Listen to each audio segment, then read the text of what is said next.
Assalamualaikum warahmatullahi wabarakatuh. Di video kali ini akan menjelaskan tentang animasi. Nah, saya sendiri, Aprilia Putri, akan menjelaskan tentang pengertian animasi. Animasi sendiri berasal dari bahasa Latin yang berarti jiwa, hidup, dan semangat. Sedangkan karakter adalah orang, hewan, maupun objek nyata lainnya yang dituangkan dalam bentuk 2 dimensi dan 3 dimensi.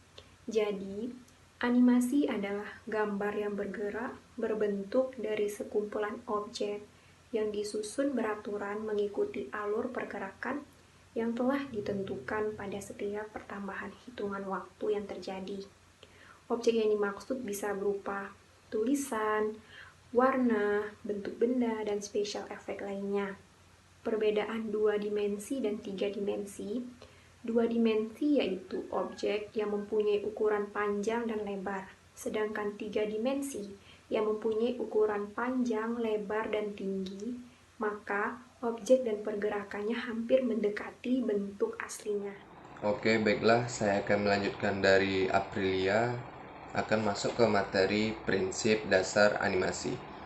Jadi prinsip dasar animasi ini ada banyak ya, terdiri dari sebagai media hiburan, contohnya itu video klip atau games.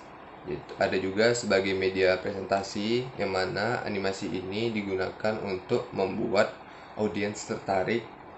Selanjutnya ada animasi dari sebagai media iklan, yang mana animasi ini digunakan untuk memasarkan sebuah produk. Nah, selanjutnya ada animasi sebagai media pembelajaran, yang mana animasi ini bertujuan untuk memaparkan suatu hal yang rumit cuman dalam bentuk gambar dan kata saja. Selanjutnya ada animasi membantu. Jadi animasi ini sebagai petunjuk untuk melakukan sesuatu seperti menggunakan sebuah elektronik.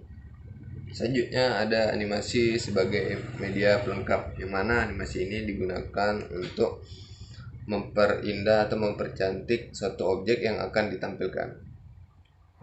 Jenis-jenis animasi dari teknik pembuatannya. Yang pertama ada stop motion animasi, yang mana pengambilan gambar yang berupa objeknya digerakkan setahap demi setahap. Yang kedua ada animasi tradisional.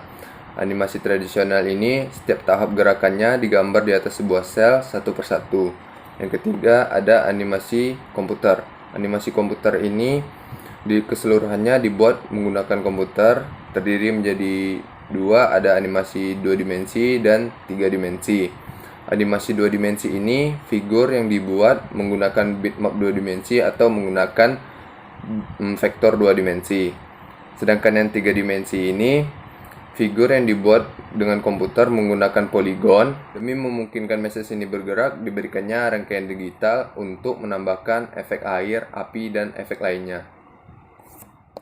Oke, di sini saya akan menyampaikan contoh dari software animasi. Yang pertama yaitu contoh software 2 dimensi. Yang pertama ada Macromedia Flash, yang kedua Adobe Flash, yang ketiga Macromedia Director, yang keempat Tumblr Studio, yang kelima Adobe Image Ready, yang keenam CorelDRAW, yang ketujuh Swissmax, dan yang terakhir yang ke-8 adalah Adobe After Effects. 3 dimensi. Yang pertama yaitu ada 3D Studio Max, yang kedua Maya, yang ketiga Passer Figure Animation, yang keempat Braiky Landscape Animation, yang kelima Fui Landscape Animation, yang ketujuh Blender, yang terakhir ada Dash 3D. Oke, sekian dari kelompok kami. Thanks for watching. Assalamualaikum warahmatullahi wabarakatuh. Selamat menunaikan ibadah puasa.